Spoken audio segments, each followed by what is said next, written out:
नमस्कार. कथा या चॅनलवरती आपल्या सर्वांचे मनपूर्वक स्वागत.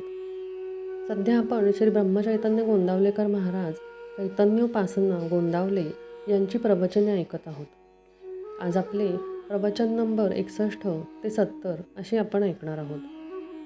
आपल्या सर्वांना जर या कथा चॅनलवरच्या कथा, संत साहित्य, चरित्र ऐकायला आवडत असेल तर माझ्या चॅनलला सबस्क्राईब करा आणि आपल्या कमेंट्समधून माझ्या चॅनलला पसंती दर्शवली तर मला अधिकच आनंद होईल. नामाची गोडी लावणारे, रामनामांमध्ये मन रममाण करणारे अशी ही प्रवचने आपल्याला ऐकायला नक्कीच आवडत असतील. सुरू करूया. प्रवचन 61. प्रापंचिक माणसाची स्थिती कशी असते? सर्व संतांनी भवरोगावर खात्रीचे औषध सांगितले आहे. सर्व संत आपापल्या परीने मोठेच आहेत, पण त्यातल्या त्यात समर्थांनी आपली जागा न सोडता विषयी लोकांचे चित्त कुठे गुंतलेले असते हे पाहिले आणि मगच रोगाचे निदान केले. आमचा मुख्य रोग संसार दुःखाचा असून तो सुखाचा आहे असे वाटते हा आहे.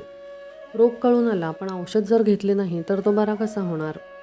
रोग असेल तसे औषध द्यावे लागते. अजीर्णाने पोट दुखते, ते भुकेने दुखते असे वाटून आम्ही अधिक खाऊ लागलो तर कसे चालेल? संसार ज्याला दुःखाचा वाटतो त्यालाच परमार्थ मार्गाचा उपयोग. एखादा दारू पिणारा मनुष्य दारूपायी आपले सर्वस्व घालवतो. दारूचा अंमल नसतो त्यावेळी तो शुद्धीवर येतो आणि त्याला आपल्या बायको मुलांची काळजी वाटते. आपला प्रपंच नीट व्हावा असेही त्याला वाटते, पण त्याच्या बुद्धीला त्यातून मार्ग सुचत नाही. मग तो पुन्हा इतकी दारू पितो की त्यात स्वतःचा विसर पडतो त्याला, आणि अशा रीतीने त्यामध्येच तो स्वतःचा नाश करून घेतो. अगदी याचप्रमाणे प्रपंचिक माणसाची स्थिती होते. पहिल्याने प्रपंच बरा वाटतो, मनुष्य त्यात रमतो. पुढे काही दिवसानंतर तो थकतो, त्याची उमेद कमी होते आणि म्हणून आता आपल्या हातून परमार्थ कसा होणार असे त्याला वाटते. पण नंतर तो पुन्हा जोराने प्रपंच करू लागतो आणि शेवटी हीन अवस्थेत मरून जातो.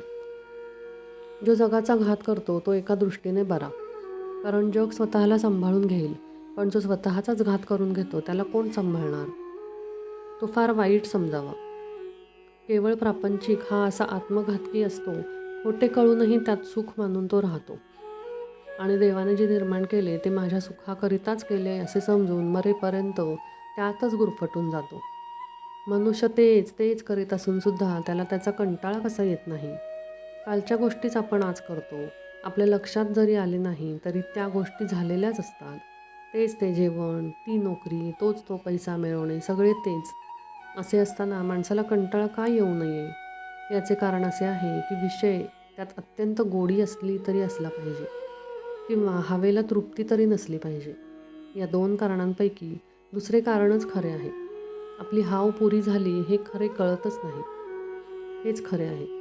विषयामध्ये सुख आहे ही आपण कल्पना केली, त्याचा अनुभव अनेक वेळा घेतला, तरी अजून आपली कल्पना ही खरी की खोटी हे आपल्याला कळतच नाही. हे मात्र औरच आहे. तात्पर्य: जो मनुष्य प्रपंचातला आपला अनुभव जमेच धरत नाही तो कशानेच शहाणा होत नाही. श्रीराम जय जय राम. प्रवचन 62. श्रीराम जय जय राम. मनुष्याने प्रपंचात कसे वागावे? खरोखर जगात माझे हित अगर अनहित करणारा जर कोणी असेल तर तो माझा मीच आहे. मी करता ही भावना ठेवली की फळ भोगण्याची इच्छा राहते. मनुष्याला वाटत असते की आपल्याला दुःख होऊ नये, आजारपण येऊ नये, पण तरीसुद्धा आजारपण आणि दुःख तो टाळू शकत नाही. म्हणजे मी करता ही जी भावना असते ती निखालच खोटी ठरते. मालकी नसताना घराची मालकी गाजवण्याचा आपण प्रयत्न करतो, याला काय करावे? तेव्हा प्रापंचिकांत आणि संतांमध्ये फरक हाच आहे की ते करते पण रामाकडे देतात आणि आम्ही ते आपल्याकडे घेतो. राम करता म्हणावे की सुख, कल्याण सर्व काही आलेच. त्याच्याकडे सर्व सोपवा आणि आनंदात राहा, त्यातच खरे हित आहे.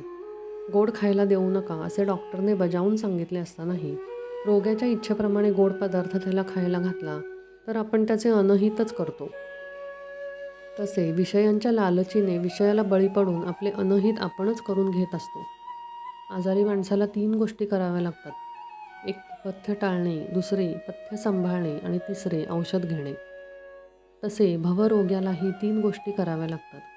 एकदुःसंगती, अनाचार, मिथ्या भाषण, द्वेष, मत्सर वगैरे अवगुणांचा त्याग करणे. दुसरी, सत्संगती, सद्ग्रंथसेवन, सद्विचार आणि सदाचार असणे. आणि तिसरी आणि सर्वात महत्त्वाची गोष्ट म्हणजे नामस्मरण करणे. हे औषध सेवनच होय. साधन हे वयावर अवलंबून नाही. मी केव्हा जाणार हे माहीत नाही तेव्हा वयाने मला मोठाच म्हटले पाहिजे. आपण आपल्या जिभेला नामाचा चाळाच लावून घ्यावा. पहिल्याने विसरेल, पण सवयीने आपोआप आठवेल आणि मग भगवंताच्या अस्तित्वाची जाणीव होईल. साधनात थोडी बळजबरी पाहिजेच, थोडा नियम असावाच, पण तो प्राणापलीकडे सांभाळावा. नियम जास्त केला तर तो चुकवता कसा येईल याचा मार्ग मन शोधायला लागते. नाम घेणे हेच भगवंताकडे चालणे होय. साधनेत पुढे आलेले आपण मागे जात नाही ना, याकडे लक्ष पाहिजे. नामाबद्दलची तळमळ कमी व्हायला बाहेरच्या कितीतरी गोष्टी कारण आहेत. रोजचा प्रपंच आहे, व्यवहार आहे, मागच्या आठवणी आहेत, पुढची काळजी आहे. अशात आपले नामस्मरण हट्टाने चालू ठेवले पाहिजे. नामात गोडी उत्पन्न व्हायला नामच घेतले पाहिजे. देवाला अत्यंत प्रिय जर काही असेल तर ते म्हणजे त्याचे नाम. ते घेतल्याने तो आपलासा होईल. देव तुम्हाला खात्रीने भेटेल. जसे पाणी गोठल्यावर बर्फ होते, तसे नाम घेतल्याने श्रद्धा घट्ट होते. श्रद्धेमुळे देव तुम्हाला भेटावाच लागेल. त्रिवेणीचा संगम जर कोणता असेल तर तो म्हणजे देव, भक्त आणि नाम. जिथे देव असेल तिथे भक्त आणि नाम असते, आणि तिथे भक्त असतो तिथे नाम आणि देव असतो. तात्पर्य: तुम्ही भगवंताच्या प्रेमाने अगदी भरून जा. आपापसात प्रेम वाढवा. श्रीराम जय राम जय जय राम. प्रवचन 63. श्रीराम जय राम जय जय राम. प्रपंच जरुरी पुरताच करावा. पुष्कळ लोक जोडधंदा करतात, म्हणजे त्यांचा एक मुख्य धंदा असतो आणि त्याला मदत म्हणून दुसरा धंदा करतात.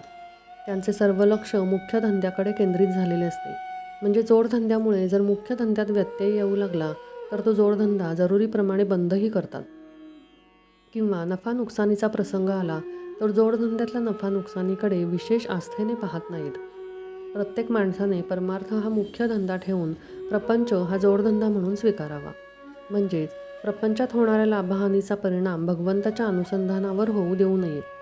परमार्थाच्या आड प्रपंच न येईल अशी युक्तीने वागावे. भाजीला जसे मीठ लागते तसा परमार्थाला प्रपंच लागतो. मीठ नसेल तर भाजी अळणी लागते, पण मीठ जास्त झाले तर भाजी खाववत नाही. त्याप्रमाणे प्रपंच आणि परमार्थ यांचा संबंध आहे. काही लोकांना सवयीने मीठ जास्त लागते. जसे त्यांना प्रपंचाची सवय झाली आहे, त्यांना ते जास्त लागते. त्यांची गोष्ट निराळी. पण ज्यांचा प्रपंच नवीन सुरू करायचा आहे त्यांनी तरी तो बेतानेच करावा.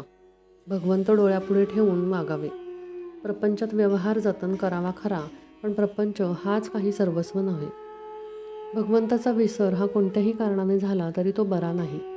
मग प्रपंचात सुखसोयी असल्यामुळे तो होवो किंवा प्रपंचात दुःख झाल्यामुळे होवो, प्रत्येकाला प्रपंचाची अत्यंत जरुरी आहे.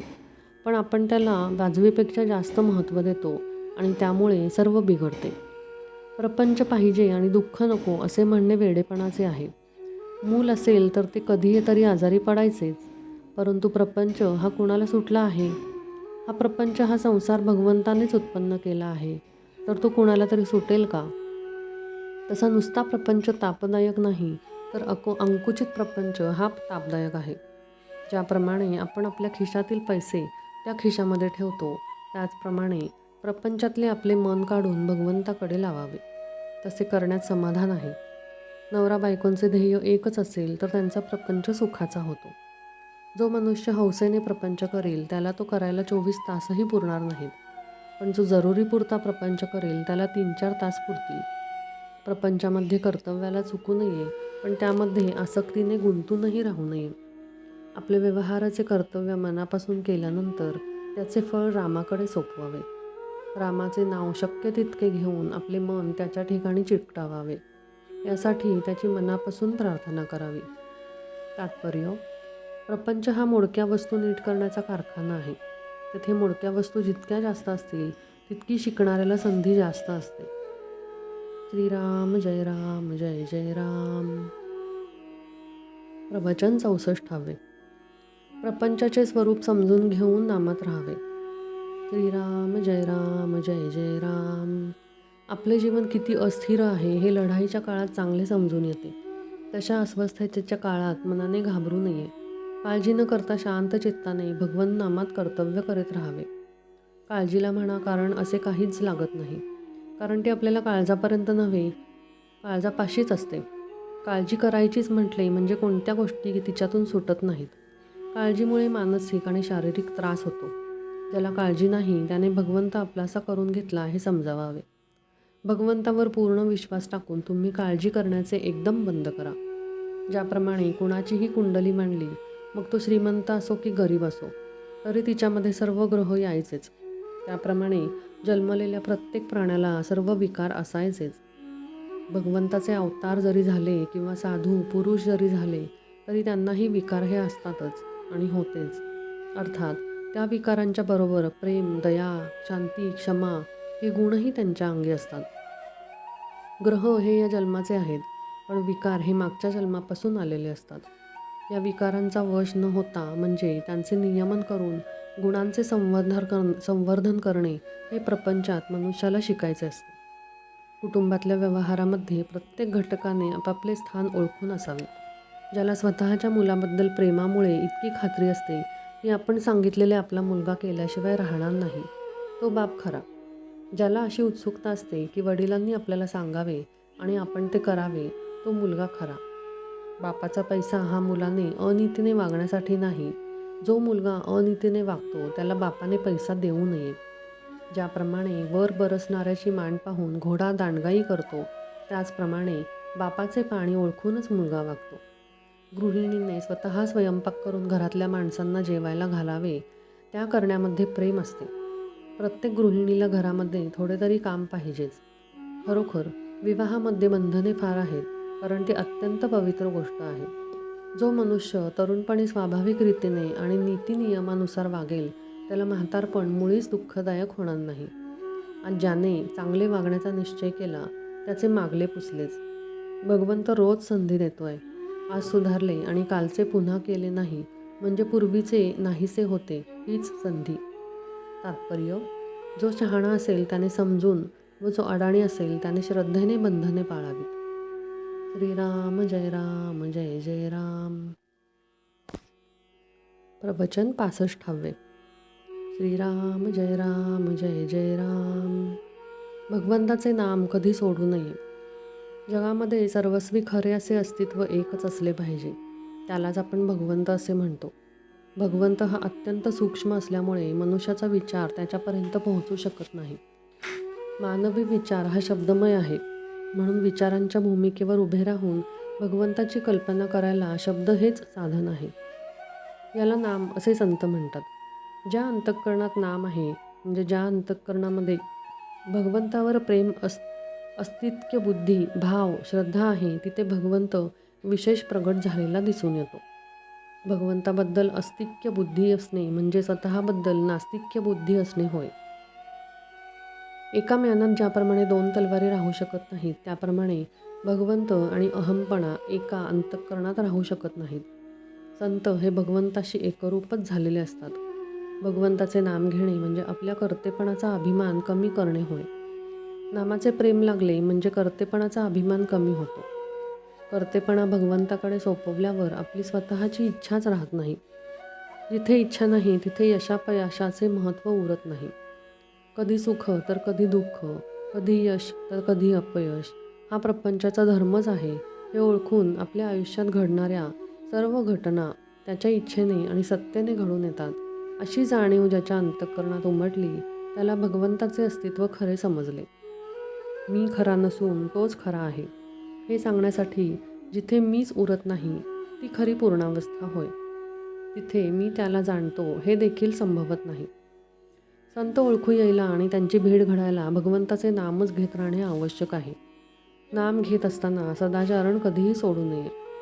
नीतीच्या मर्यादा कधी ओलांडू नयेत. निराश कधी बनू नये.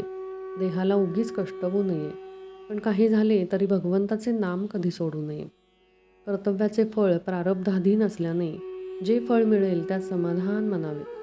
किंबहुना भगवंताच्या सत्तेने सर्व सूत्रे हलतात, म्हणून प्रारब्ध देखील त्याच्या नजरेखाली काम करते. नाम घेणे म्हणजे सर्वस्व देणेच होय. मोठा अधिकारी आपल्या सहीचा शिक्का करतो. तो ज्याच्या हातामध्ये असतो तो मनुष्य त्या शिक्क्याने साहिबा इतकेच काम करून घेऊ शकतो. हे जसे व्यवहारामध्ये आहे, अगदी तसेच भगवंताच्या बाबतीतही आहे. जे काम प्रत्यक्ष भगवंत करतो तेच काम त्याचे नाम करीत असते.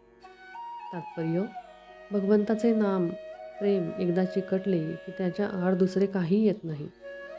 श्रीराम जय राम जय जय राम. प्रवचन 66. श्रीराम जय राम जय जय राम. वासनेचे प्राबल्य. माझ्या निरूपणाचा तुम्हास विसर पडतो म्हणून बरे आहे. एखादी गोष्ट चांगली आहे आणि ती मिळाली तर सुखप्रद होईल ह्या गोष्टीची आठवण असूनही आपण ती मिळवण्यासाठी प्रयत्न करीत नाही, हे अगदी अयोग्य आहे. हे पापच आहे. जर आपल्याला समजलेच नाही तर ते न करण्यात पाप नाही, परंतु समजूनही न करण्यात अत्यंत पाप आहे. खरे म्हणजे प्रयत्न करणे हे आपल्या हातात आहे. आपण ऐकतो की अंतकाळी जी मती तीच गती. मृत्यूसमयी जशी वासना धरावी त्याप्रमाणे आपल्याला पुनर्जन्म प्राप्त होतो. तेव्हा वासनेतच आपला जन्म आणि वासनेतच आपला अंत असे असताना तिला दूर कशी करता येईल? एखादा मनुष्य काळा असेल तर त्याला आपल्या काळेपण काही घालवता येत नाही. त्याप्रमाणे वासना असणे हा मनुष्याचा एक सहज गुण आहे. तो त्याला पालटता येत नाही. तर मग आम्हाला वासनेतून कधी मुक्त होता येणार नाही का? मनुष्याच्या ठिकाणी इतर प्राणीमात्रांपेक्षा जर काही वेगळे असेल तर चांगले काय आणि वाईट काय हे कळण्याची बुद्धी. आपण कळून सावरूनही वासनेला अहंपणाचा आधार देतो. इथेच आपले चुकते. आपला अहंपणा इतका खोल गेलेला आहे की आपल्याला हे सर्व माझेच वाटते. माझी बायको, माझी मुले, माझे घर, माझे म्हणून किती सांगावे. त्या माझेपणामुळेच अहंभाव वाढीला लागून सर्व काही आपल्या मनाजोगते आपल्याला सुख देणारे हवेसे वाटू लागते आणि दुःख अगदी नकोसे वाटते. अर्थात जगात कुणालाच नुसते सुख मिळत नाही. असे असूनही अहंपणाला बळी पडून सुखाच्या लालसीने मनुष्य मरेपर्यंत बरी वाईट कृत्य करीत असतो आणि त्याचप्रमाणे त्याची वासना बनत जाते. वासना म्हणजे अभिमान, म्हणजेच मीपणा. अशा रीतीने अहंपणाच जर वासनेचे मूळ अधिष्ठान आहे तर तो नको का घालवायला? खरोखर मनुष्याचा अहंपणा इतका खोल मुरलेला आहे की त्याचे निर्मूलन करायला तसेच सूक्ष्म अस्त्र पाहिजे. नामाइतके प्रभावी आणि सूक्ष्म अस्त्र दुसरे कोणतेच नाही. ते परमेश्वराच्या अगदी जवळचे आहे. परंतु एवढे असूनही आपण ते आवडीने निष्ठेने घेत नाही. आम्हाला सर्व काही समजते, परंतु नामस्मरणाच करण्याचा आळस आपल्यात भरलेला आहे. भगवंत करता आहे असे अनुसंधान जो रात्रंदिवस ठेवील त्याचाच अहंकार जाईल, हे ध्यानात ठेवून आपण भगवंताचे नाम घ्यावे. मनाने भगवंताचे होणे हे भक्तीचे मर्म आहे. आपल्याला जे पाहिजे ते त्याच्याजवळ मागावे. मागितलेली वस्तू भगवंत देईल किंवा न देईल. ती वस्तू दिली तर बरेच, पण आपण मागितलेली वस्तू भगवंताने दिली नाही तर ती देणे आपल्याच हिताचे नव्हते असे खरे मनापासून वाटायला हवे. ही भावना वाढण्यासाठी भगवंत दाता आहे असे लक्षात ठेवून शक्य तितके त्याचे नामस्मरण करावे. तात्पर्य: जो नामात राहिला त्याचा वासनाक्षय झाला. श्रीराम जय राम जय जय राम. प्रवचन 67. श्रीराम जय राम जय जय राम. प्रपंचातील थोडी तरी चिकाटी भगवंतासाठी धरावी. लग्न करणे याला आपण सामान्यतः प्रपंच समजतो. लग्न ही फार पवित्र संस्था आहे. तिच्यामध्ये 2 जीवांचा उद्धार आहे. ज्याप्रमाणे गुरु आणि शिष्य यांचा संबंध असतो, म्हणजे दोघांचे मत एकच असते, त्याप्रमाणे पती आणि पत्नी यांचा संबंध असावा. पत्नी आपले सर्वस्व पतीला देते. यामध्येच खरे पवित्रपण आहे. लग्नाचा पवित्रपणा ज्यावेळी नाहीसा होईल त्यावेळी आपल्या धर्माचा पायाच उखडला असे समजावे. आपली अशी समजूत असते की लग्न केले तेव्हा सुख हे लागणारच. जे जे परमेश्वराने निर्माण केले ते माझ्या सुखासाठीच केले असे आपण म्हणतो. वास्तविक एकच वस्तू ठेवली आणि ती सर्वांनी घ्यावी म्हटले तर सर्वच एकट्याच्या हाती कशी येईल? बायको म्हणते, मी माहेरी 16 वर्ष तपश्चर्या केली आणि आता यांच्या पदरात पडले, तेव्हा यांनी मला आता सुख द्यावे. पोरांना वाटते, आमची इतकी पुण्याई म्हणून यांना इतका पगार झाला, तेव्हा यांनी नाही का आमचे लाड पुरवावे. खरोखर सुखाकरताच प्रत्येकाची धडपड चाललेली असते. परंतु खरे सुख कशात आहे हे कळूनसुद्धा आपण डोळ्यांवर कातडे ओढून घ्यावे, त्याप्रमाणे तिकडे दुर्लक्ष करीत असतो. प्रपंचात सुख मिळावे म्हणून आपण जी चिकाटी धरतो, तिच्या 1/4 चिकाटी जरी भगवंतासाठी धरली तरी आपले काम भागेल. आनंदाच्या प्राप्तीसाठी आपण जे साधन आज करतो आहोत ते चुकीचे आहे. तात्पुरत्या सुखासाठी आज आपण धडपडत आहोत, त्यापासून दुःखच पदरात पडते. म्हणून तसे न करता चिरकाळ टिकणाऱ्या सुखासाठी आपण काहीतरी साधन करावे. जगामध्ये प्रत्येक गोष्टीला बंधन आहे. प्रत्येकाचे नियम ठरलेले आहेत. त्या नियमांचे उल्लंघन करणे म्हणजे मनोवस्था आणणे होय. त्याप्रमाणे कुटुंबामध्ये प्रत्येक माणसाचे कर्तव्य ठरलेले आहे. असे कर्तव्याचे वळण जिथे असते त्या घराला वळण आहे असे म्हणतात. ज्या घरामध्ये वळण असते ते घर सुखी होईल असे समजा. आपण एक घर बांधले, ज्यामध्ये दरवाजे केले, भिंतीला खिडक्या केला, वर ओढ्याला झरोके केले, पण त्यापैकी झरोक्यांनी विचार केला की आम्ही का म्हणून लहान असावे, आम्ही दरवाजाने इतकेच मोठे होणार असे म्हणून ते दरवाजाने इतके मोठे झाले. खिडक्यांनीही तोच विचार केला आणि सगळ्या दरवाजाने इतक्या मोठ्या बनल्या. असे झाल्यावर त्या घराचे काय होईल. हे जसे योग्य नव्हे तसे घरामध्ये प्रत्येकजण आपापलेच मत खरे म्हणतो आणि जेथे वडील माणसांविषयी आदर नसतो त्या घराचा विचका व्हायला वेळ लागत नाही. तात्पर्य, आपल्या घरातील वातावरण शुद्ध, शांत आणि पवित्र असावे. श्रीराम जय राम जय जय राम. प्रवचन 68. श्रीराम जय राम जय जय राम. प्रपंचाच्या अपूर्ण गोष्टीत केव्हाही समाधान मिळणार नाही. सर्व अनुभवात आत्मप्रचिती ही खरी. दुसऱ्याने पुष्कळ अनुभव सांगितले, परंतु स्वतःला येईल तो अनुभव हाच खरा महत्त्वाचा. आत्मप्रचितीने जागरूकता येईल, भाव वाढेल, साधनाला जोर येईल आणि भगवत प्राप्ती लवकर होईल. संतांनी पुष्कळ गोष्टी आजवर आपल्याला सांगितल्या, परंतु त्यांना देव जसा हवाहसा वाटला तसे आपल्याला वाटते का? प्रपंच करीत असताना भगवंतांनी आपल्याला आवश्यकता वाटते का? आपण असा विचार करावा की आपण लहानाचे मोठे झालो, विद्या संपादन केली, नोकरी मिळाली, लग्न झाले, मुलेबळे झाली, घरदार केले, परंतु आपल्याला अजून काहीतरी हवेसे वाटतेच आहे. हे आपले हवेपण केव्हा संपणार? आपण नोकरी करतो, कोणी वकिली, डॉक्टरकी, नोकरी करणारा मालकाला आपल्याशिवाय दुसरा कोणी नोकर मिळणार नाही म्हणून काही नोकरी करत नाही, किंवा अशिलाला कोणी दुसरा वकील मिळणार नाही म्हणून वकिली करीत नाही. म्हणजेच नोकरीवाला काय, डॉक्टर काय, वकील काय, कोणीही आपापले कर्म केवळ त्या कर्मासाठीच करीत नाही, तर त्यातून आपल्याला सुख मिळेल ह्या ईर्षेने तो ते करीत असतो. परंतु आपण पाहतोच की सर्व काही केले, आयुष्यही संपले, तरीही काहीतरी करण्याचे राहूनच जाते, त्याला पूर्णता येत नाही. एखादी गोष्ट आपल्याला मिळाली की आता ह्यापुढे काही करायचे उरले नाही असे का बरं वाटत नाही? आता काही एक नको आहे, जेवढे आहे त्यात समाधान आहे असे कधी वाटते का? पुढे कसे होईल, हे सर्व टिकेल का, यात आणखी भर कशी पडेल, याची विवंचना कायम राहिलेलीच असते. एखाद्याचे लग्न ठरले, ते झाले की आता प्रपंचाची काळजी मिटली असे का बरं वाटत नाही? लग्न झाल्यावर समजा 5 वर्षे मूल नाही झाले तर ती काळजी करतोच, आणि समजा मुले झाली तरीही काळजी करतो. तेव्हा या प्रपंचाच्या गोष्टी अपूर्णच आहेत. त्यातून समाधान लाभेल हे कसे शक्य आहे? ह्या गोष्टी एकातून एक निर्माण होणाऱ्या आहेत. ज्या ज्या म्हणून सुखाच्या गोष्टी मानल्या त्या सर्व जरी एकत्र केल्या तरी त्यातून समाधान निर्माण होणार नाही याची खात्री बाळगावी. ज्या गोष्टी अपूर्णच आहेत त्यातून पूर्णस्वरूप असलेले समाधान कसे मिळेल? समजा एका वेड्याच्या इस्पितळात 200 वेडे आहेत. जर कोणी म्हटले आता आणखी 100 वेडे आले की एक शहाणा त्यातून निर्माण होईल, तर हे कधी शक्य आहे का? तात्पर्य, मनुष्याला किती असले म्हणजे पुरे होईल हे ठरलेले नाही. आहे त्या परिस्थितीमध्ये आपण समाधान मानले की जे आहे ते पुरेल. श्रीराम जय राम जय जय राम. प्रवचन 69.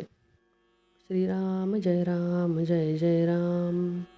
मध्यम स्थितीतली माणसे संगतीला चांगली. एका गावात चोरांची एक सभा भरली. तित काही चोर म्हणाले की लूट करायची ती हानी करून करावी. तर काहींचे असे म्हणणे पडले की कुणाला उगीच मारायला नको, नुसतीच लूट करावी. पण लूट करावी असे सर्वांचे ध्येय होते. तसे आपले होते. एक म्हणतो व्यवहारदृष्ट्या प्रपंच करावा, दुसरा म्हणतो तसे नव्हे, योग्य अयोग्य पाहून प्रपंच करावा, तर तिसरा म्हणतो स्वतःचा स्वार्थ साधून प्रपंच करावा. परंतु देवाचे अधिष्ठान ठेवून प्रपंच करावा असे कुणी का बरं म्हणत नाही? सगळ्यांना प्रपंच हवा आणि देव असला तरी चालेल, म्हणजे प्रपंच तेवढा खरा असे मानूनच ते चालतात. देवाविषयी मात्र त्यांच्या मनात संशय असतो. वृत्ती कितीही अस्थिर असली तरी त्यांना चालते. दारू पिऊन बेहोश झालेला माणूस मनाला येईल ते गाणे गातो. तसा एक दारुडा गाणे गात असताना दुसरा दारुडा त्याला म्हणू लागला की अरे, हे कसले गाणे म्हणतोस, तुला काही कळत नाही. नंतर काही वेळाने तोच प्रश्न पहिल्या दारुड्याने दुसऱ्या दारुड्याला विचारला. त्याप्रमाणे प्रपंचामध्ये ज्यांची वृत्ती स्थिर नाही अशा लोकांनी वाटेल ती मते प्रतिपादन करावी तसे घडते. आणि मग एकमेकांना नावे ठेवतात. आपला प्रपंचातला व्यवहार असा असतो. आम्हाला बंधने नकोत असे म्हणणारे लोक वेडेच समजले पाहिजेत. समाज हा बंधनांशिवाय राहूच शकत नाही. खरोखर नोकरीमध्ये फार त्रास नसेल तर ती मालकी इतकीच सुखाची असते. उलट कित्येक वेळा मालकीमध्येच फार त्रास असतो. व्यवहारामध्ये आपण दुसऱ्याची लबाडी ओळखून वागावे, एवढीच लबाडी आपल्यामध्ये असावी. पण स्वतः लबाडी करू नये, म्हणजेच आपले डावपेच किंवा लबाडी लोकांना फसवण्यासाठी नसावी. लोकांकडून न फसण्या इतकेच आपण व्यवहारी असावे. व्यवहाराच्या दृष्टीने बघितले तर मला मध्यम स्थितीतली माणसे जास्त भेटली. ती व्यवहाराला आणि संगतीला फार चांगली असतात, कारण ती सर्व बाजूंनी मध्यम असतात. त्यांचे पाप मध्यम, पुण्य मध्यम आणि परमार्थ देखील मध्यमच असतो. असा मनुष्य वेळप्रसंगी कर्जबाजारी झाला तरी चालतो, पण कर्ज किती असावे, तर या महिन्यात देऊन टाकता येईल इतकेच. तात्पर्य, नीतिधर्माचे आचरण ठेवता यावे, मुलाबाळांचे रक्षण करता यावे, अब्रूने जगता यावे, इतका पैसा जवळ असला की तो मनुष्य श्रीमंत समजावा. श्रीराम जय राम जय जय राम. प्रवचन 17वे. श्रीराम जय राम जय जय राम. प्रपंचात स्त्रीने कसे वागावे? पतिसेवा हाच आपला धर्म, प्रपंचाचे कर्तव्य हेच आपले सत्कर्म, अंतरी समाधान हेच आपले साधन. सर्वांनी राहावे सुखी, रामनाम नित्य घ्यावे मुखी. सर्व सुखाचा लाभ घर बसल्या मिळतो देव, कर्तव्य असावे तत्पर, मुखी नाम निरंतर. देहाने करावी सेवा, याहून तुझ्या लाभाचा नाही ठेवा. परमात्म्याने जे जे दिले ते ते त्याचे म्हणून सांभाळणे भले. त्या लोभात न गुंतवावे चित्त, हाच परमार्थ सत्य. नसावे यशाचे ज्ञान, वाटावे सदा घ्यावे रामनाम. प्रपंची राहावे समाधान, हेच भक्ताचे मुख्य लक्षण जाण. पतिव्रता साध्वी थोर थोर, त्यांचे करावे स्मरण. जे करील पुण्यवान, न बोलावी पतीस दुरुत्तरे, समाधान राखोनी अंतरे. जे सज्जनांस आवडे खरे, पती परते न मानावे दुजे दैवत. घरात राखावे नेहमी समाधान, तुमच्या पती साऱ्यांची संगती. हीच भाग्याची खरी प्राप्ती. त्यांच्या आज्ञेने वागावे, त्यांच्या सुखात आपले सुख पाहावे. धरिता रामचित्ती, प्रपंचाची काळजी त्याचे हाती. प्रपंची असावे खबरदार, परी लोभात न गुंतावे अंतर. धनसंग्रही राखावे, सर्वच खर्चून न टाकावे. ही प्रपंचाची रीत सर्व जगात आहे चालत. जगाची रीत लोभात असणे, हे मात्र आपणास न आवडावे. देहाने करावे पतिसेवा, ध्यानी धरावा रामराया. त्याचा संसार उत्तम झाला, हाच आशीर्वाद माझा भला. प्रपंचाची संगती काळजीची उत्पत्ती, तेथे धरिता नामाची संगती. काळजी विरहित आनंद देई, मुलीच्या लग्नाची काळजी करू नये, प्रयत्नाला सोडू नये. प्रयत्नांती परमेश्वर, हे सज्जनांचे बोल. मनी ठसवावे खोल. अभंगी आरंभी ज्याने स्मरला राम, त्यालाच प्रयत्नांती राम. हा ठेवावा विश्वास, सुखे धरावे संसारास. निष्ठ भाषण वरीवरी, विष आहे अंतरी. असल्याची संगत नसावी बरी, मी तुम्हास सांगतो हित. दृष्टांत न ठेवावे चित्त. रामसेवेकरिता प्राण, म्हणून करणे आहे जतन. मान अपमान जगतात, ते मूळ कारण झाले घातास. कोणतेही काम करीत असता राखावी मनाची शांतता, अगदी व्यवहार बुद्धीने कामे करावी सर्वथा. आप्त इष्ट सखे सज्जन यांचे राखावे समाधान, परीन व्हावे त्यांचे अधीन, सर्वांची राहावे प्रेमाने, चित्त दुश्चित्त न व्हावे कशाने. आल्या अतिथा अन्न द्यावे, कोणास विनमुख न पाठवावे, अगदी व्यवहाराच्या मार्गाने जावे, त्यात रामाचे अधिष्ठान राखावे. तात्पर्य: रामावर ठेवावा विश्वास, सुखाने करावा संसार. श्रीराम जय राम जय जय राम.